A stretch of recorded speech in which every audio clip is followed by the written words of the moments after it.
Este es un programa de filosofía por televisión. Ustedes se preguntaron por qué estamos aquí. Yo existo porque pienso. El hombre piensa. Es el lugar en el cual todos los saberes son pensados. Descartes es un héroe del pensamiento. Es difícil enfrentar las grandes cuestiones. Es un libro de Jean-Paul Sartre, Crítica de la razón de Hegel. Esta es la historia de la filosofía de Hegel. Eterno. La filosofía es la totalidad de lo real, porque piensa. La totalidad de lo real. Colón descubre América y Descartes la subjetividad. ¿Qué es el humanismo? Descartes demuestra la existencia del pensamiento, pero ¿cómo demuestra la existencia de la realidad externa? El sujeto cartesiano, un sujeto transparente. El dualismo entre el sujeto y el objeto es un dualismo insuperable.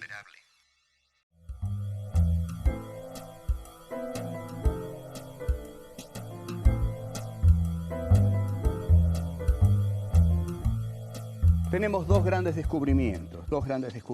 Colón descubre América y Descartes descubre la subjetividad. No siempre estas cosas se relacionan. En realidad, yo ya lo dije y lo vuelvo a decir y lo voy a decir insistentemente. La historia de la filosofía se estudia mal.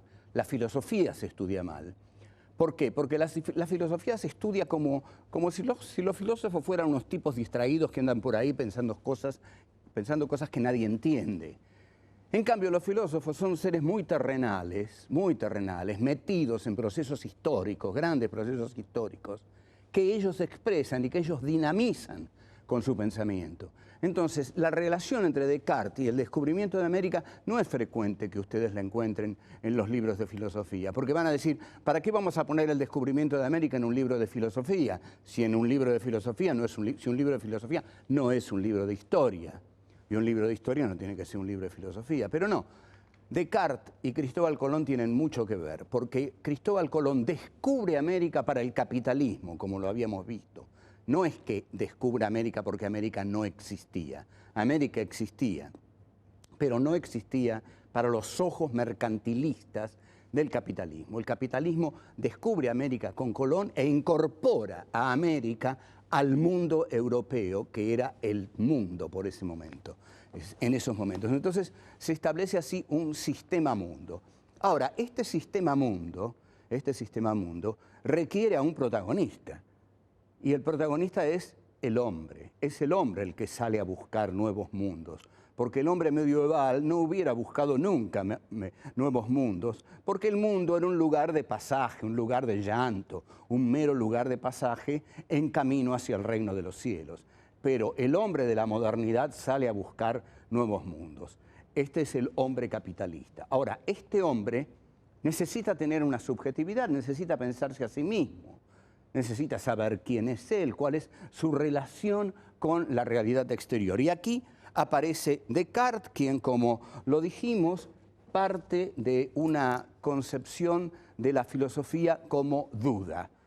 Descartes ha demostrado la existencia del pensamiento, pero no demostró la existencia de las cosas externas. Lo que ha hecho hasta ahora Descartes es poner al hombre en la centralidad. El hombre es el centro, ese hombre es el sujeto capitalista de la historia. El hombre es la centralidad y con esto nace el humanismo. El humanismo nace cuando el hombre ocupa la centralidad y desplaza a Dios de la centralidad. Con esto nace el humanismo. Este humanismo lo llamamos humanismo porque parte del hombre. ¿De dónde parte Descartes? Parte de la subjetividad, pero esa subjetividad es la subjetividad del hombre. Entonces, el humanismo, vamos a definirlo así, el humanismo es una concepción que hace del hombre el punto de partida epistemológico fundamental. Epistemológico se refiere a todo aquello que sea el pensamiento científico sobre la realidad. Entonces, el humanismo es esa concepción que parte del hombre como sujeto, del hombre como sujeto centrado, a partir del cual es posible conocer, todo lo otro que hay en el mundo. Entonces, el nuevo problema que encarna Descartes, y el problema que realmente lo va a angustiar seriamente, es un problema que podemos disfrutar planteándolo, porque veámoslo así. Este señor René Descartes, en Holanda, junto a una estufa, tranquilo, protegido por la monarquía holandesa, sin miedo a la Inquisición, descubre que el centro del pensamiento es la subjetividad. Está seguro de eso. De eso dice: yo estoy seguro, dice Descartes. Yo estoy seguro de que mi pensamiento es el origen de todo posible filosofar. Ahora, Descartes dice, sin embargo, fíjense ustedes que para el sentido común esto es casi risible, diríamos. Un buen hombre laborioso, campesino, le diría a Descartes: no sé por qué usted se plantea estas cosas, es tan evidente que mi vaca está ahí, que mi carruaje está ahí, que mi azada está ahí. Ah, no, dice Descartes, pero yo soy un filósofo, yo tengo que dar cuentas, es decir, yo tengo que justificar metodológicamente, epistemológicamente, filosóficamente, que la realidad externa existe.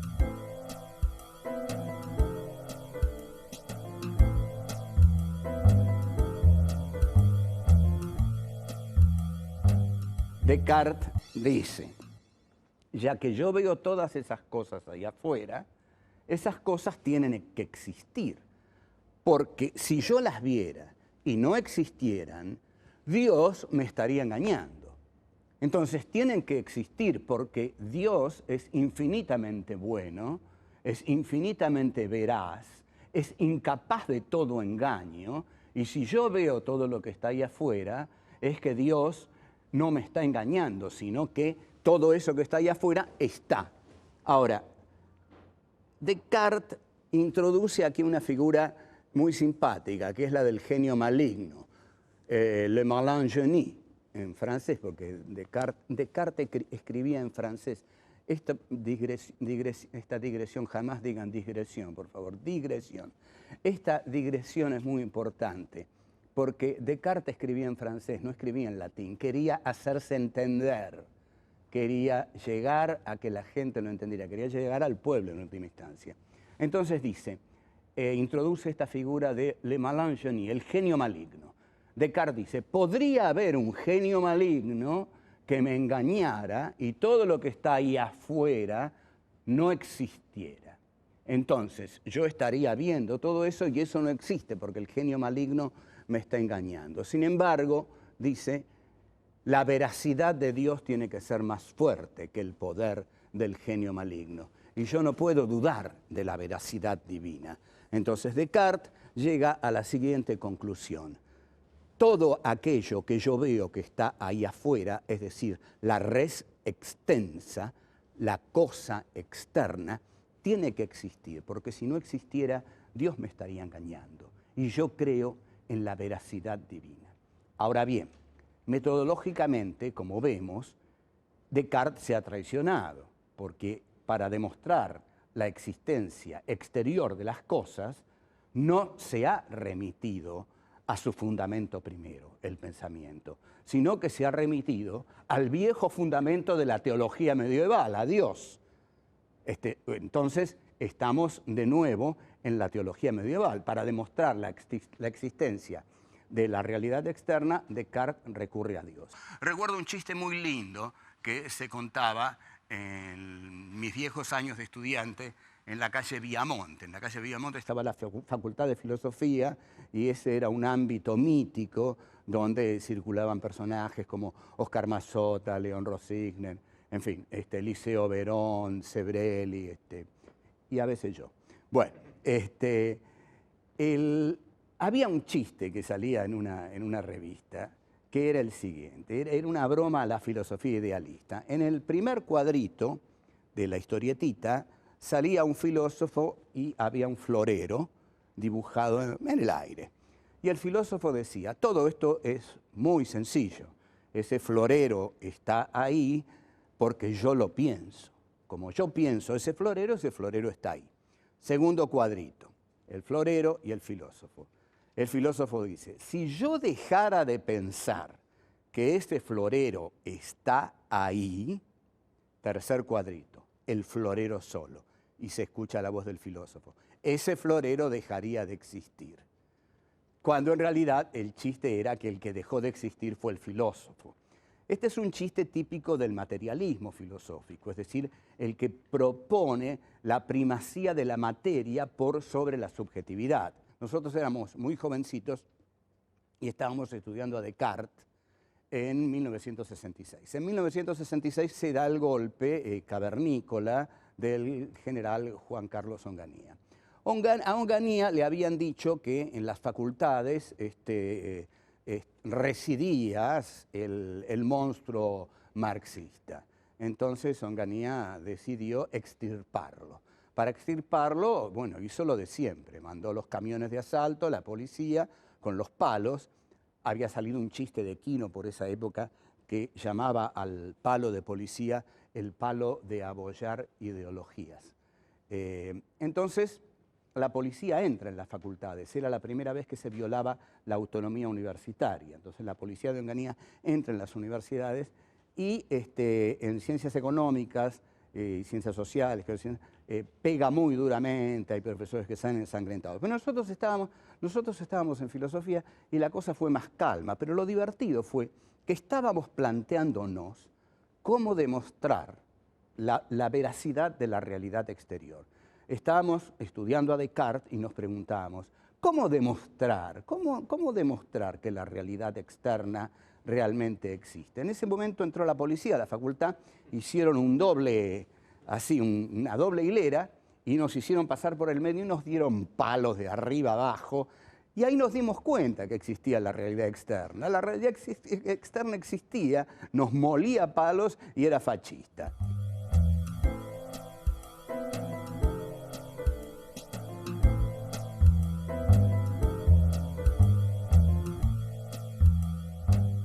Aparte de los bastones de la policía de abollar ideologías, la subjetividad como principio fundante de la filosofía y como elemento a partir del cual se podía demostrar la existencia de la realidad externa, el cogito cartesiano, el ego cogito, el pienso luego soy, va a recibir varios palazos, digamos, a lo largo de la historia, pero hay uno sobre todo que, digamos, en Buenos Aires es muy conocido y que proviene de la cualidad neurótica de esta ciudad portuaria, llena precisamente de neuróticos, y donde hay muchos neuróticos hay muchos psicoanalistas, y donde hay muchos psicoanalistas hay muchos neuróticos a la vez.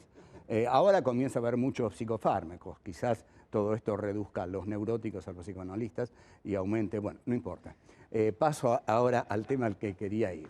El tema al que quiero ir es justamente Freud. Como vemos aquí, Sigmund, Freud es un hombre que dijo una frase muy adecuada, que un cigarro a veces es un cigarro. Porque siempre que uno ve un cigarro dice, oh, eso es un pene. No, no, no. A veces un cigarro es un cigarro. Aún en Buenos Aires, aún en Buenos Aires. Bueno, el golpe que el psicoanálisis le da al sujeto cartesiano es decirle, como le diría Freud a Descartes, mire, Renato, realmente hay algo que usted no tuvo en cuenta. Usted, Renato, preguntaría Freud, ¿se come las uñas? A veces sí, diría Descartes, ¿no? Usted a veces hace actos que no puede controlar. Uy, sí, sí, sí. ¿Usted sueña cosas? Sí, sí, sí, sí. ¿Sueña con su padre, con su madre? Ah, sí, bueno, usted es un neurótico. Es decir, hay cosas en su sujeto transparente, translúcido, punto, indubitable de todo conocimiento, hay cosas que ese sujeto ignora. Hay cosas que ese sujeto ignora. Y esas cosas las ignora porque yo no sé dónde, va a decir Freud, no sé dónde está esto. No es que el inconsciente, ¿qué es el inconsciente? Diría Descartes. El inconsciente es todo aquello que no pasa por la conciencia, que no se entiende desde la conciencia. sino que no puede ser ni conocido ni controlado por la conciencia. O sea, su conciencia, Descartes, no es tan transparente, sino que está realmente herida o dividida. Ese sujeto está dividido porque hay en él una opacidad que nos lleva a hacer actos que no queremos hacer, nos lleva a tener conductas repetitivas que no queremos tener, nos lleva a soñar cosas que nos revelan o nos ocultan otras cosas. Bueno, entonces Freud le enseñaría a Descartes la primera gran herida del narcisismo del cogito, que es la existencia del inconsciente. Pero bueno, vamos a eso yo quería enunciarlo ahora para dejarlo planteado, ¿no? Como la gran herida del cogito cartesiano va a ser esa. Está en muchos libros de Freud, quizás esté en algunos más que otros, pero es bueno, digamos, recurrir a ciertos libros de Freud para que descubramos cómo el inconsciente, cómo brillantemente lo ha trabajado don Sigmund, efectivamente hiere el narcisismo del cogito cartesiano. Ahora, el problema en el que habíamos dejado a Descartes era cómo se demostraba la existencia de la realidad externa. Ahí Descartes recurre a la veracidad divina, pero para recurrir a la veracidad divina hay que demostrar que Dios existe. Pero ¿cómo sé que Dios existe? Bueno, esto es todo un problema. Esto es lo que se llama la prueba ontológica. La prueba ontológica es la prueba acerca del ser de Dios, es decir, que Dios tiene un ser y que ese ser expresa su existencia, que Dios existe. Hay un punto que yo voy a analizar acerca de cómo Descartes demuestra la existencia de Dios y que es el punto más genuinamente cartesiano.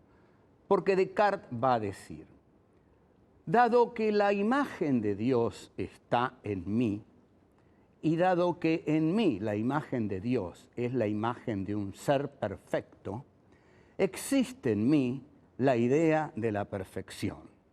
Si la idea de la perfección existe en mí, que soy un ser imperfecto, quiere decir que alguien que es perfecto la puso ahí. Esto está claro, pero igual lo voy a repetir. Descartes demuestra la existencia de Dios del siguiente modo: existe en mí la idea de la perfección. Yo no soy perfecto. En consecuencia, alguien que es perfecto la puso en mí. Y ese es Dios. Bueno, sin embargo, ustedes observen que esta demostración que hace Descartes de la existencia de Dios, esta demostración está hecha a partir de la subjetividad también, porque no demuestra la existencia de Dios dejando de lado la subjetividad, sino que la demuestra partiendo otra vez del cogito. ¿Por qué? Porque Descartes dice: dado que existe en mi subjetividad, en mi pensamiento, en mi cogito, la idea de la perfección, debe existir un ser perfecto. O sea, demuestra la existencia del ser perfecto porque existe en la conciencia la idea de la perfección. Está bien, digamos, es como haber tirado la esponja dentro del pensamiento de Descartes. Es una aflojada, pero es una aflojada hasta cierto punto, porque demuestra la existencia de Dios porque en el pensamiento existe la idea de la perfección. Entonces, es desde el pensamiento que demuestra la existencia de Dios, porque hay en la conciencia la idea de la perfección, es que tiene que existir un ser perfecto que la haya puesto ahí.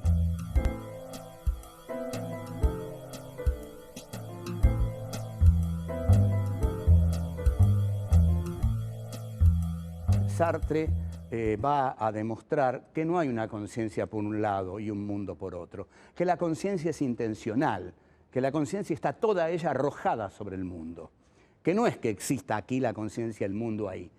Sí, hay conciencia de mundo, eso es lo que hay. El mundo le es inalienable a la conciencia. No hay una conciencia que no sea a la vez conciencia de mundo. Esto es lo que Sartre y los fenomenólogos van a llamar intencionalidad de la conciencia. La conciencia no existe reposando en sí. Sartre tiene una hermosa imagen que es como conteniendo el aliento. La conciencia no está conteniendo el aliento. La conciencia está como vomitada, expectorada sobre el mundo. Está toda ella arrojada sobre el mundo. Cuando yo corro detrás de un colectivo, no hay conciencia de estar corriendo detrás del colectivo. La única conciencia que hay es conciencia colectivo. Es decir, si yo tomara conciencia de que estoy corriendo al colectivo, lo perdería, porque sería un momento en el cual me bloquearía. Ahora, volviendo a Descartes, pero no olvidemos claramente esto sobre lo cual vamos a volver. Las filosofías fenomenológicas son aquellas que hacen de la conciencia un acto de pura intencionalidad. La conciencia se arroja sobre el mundo. No hay un mundo ahí, hay conciencia-mundo. Ahora, el rol, me interesa volver en este momento al rol del filósofo en Descartes. Descartes, en el final del discurso del método, tiene un muy lindo texto, termina diciendo un texto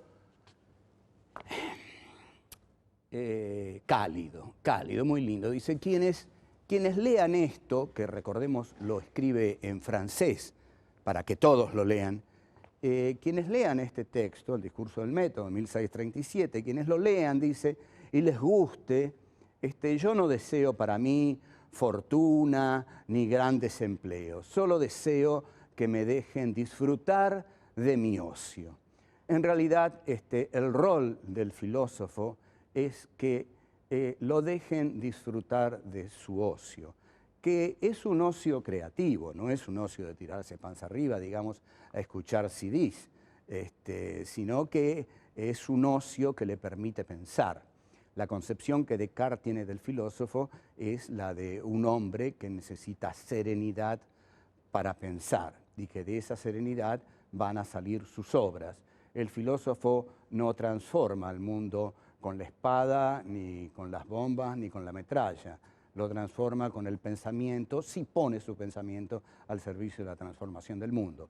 Ya vamos a ver que esta es la tesis 11 de Marx, y es la que justamente propone algo revolucionario para la filosofía. Es decir, no solo pensar el mundo, sino también transformarlo.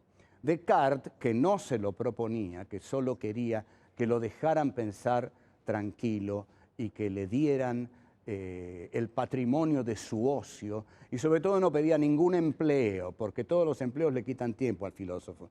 Entonces, quería usar su ocio para la libertad del pensamiento. Esto nos lleva a revisar la imagen del filósofo como un ser distraído, que anda por las nubes. No, todas esas son macanas. Los filósofos son los seres más atentos a la realidad que existen. Además, los filósofos son aquellos pocos seres que todavía tienen tiempo para pensar el mundo. Porque hoy, por ejemplo, ya nadie tiene tiempo para pensar el mundo. Apenas si tienen tiempo para cumplir sus tareas cotidianas, levantarse, desayunar, trabajar, comer y dormir. El filósofo se hace tiempo todavía para pensar la realidad. O sea que quizás el filósofo, a quien se lo tiene como el tipo que está boleado en medio de las ideas, sea el personaje que todavía puede pensar este mundo y descubrir todo tipo de aristas. Sus aristas irritativas, sus aristas bellas, sus aristas injustas, sus aristas intolerables, sus aristas ignominiosas. Marco estas porque son la mayoría de las que constituyen nuestro mundo. Hannah Arendt había propuesto una imagen del filósofo como el tipo distraído para justificar a Martin Heidegger, que había sido el maestro y el amante de su juventud. Y había dicho que Heidegger había caído en el nacionalsocialismo como Tales o Anaximandro, no recuerdo exactamente quién, pero creo que era Tales de Mileto, había caído en un pozo por mirar las estrellas. Bueno, es una torpe justificación de lo que le pasó a Heidegger. Heidegger se hizo nacionalsocialismo con total conciencia y lucidez, y los filósofos no andan mirando las estrellas ni se caen en los pozos. Cuando miran las estrellas, lo hacen para tener una concepción del universo, y esa concepción del universo los lleva siempre, inexorablemente, a tener una concepción de la vida y comprometerse con ella.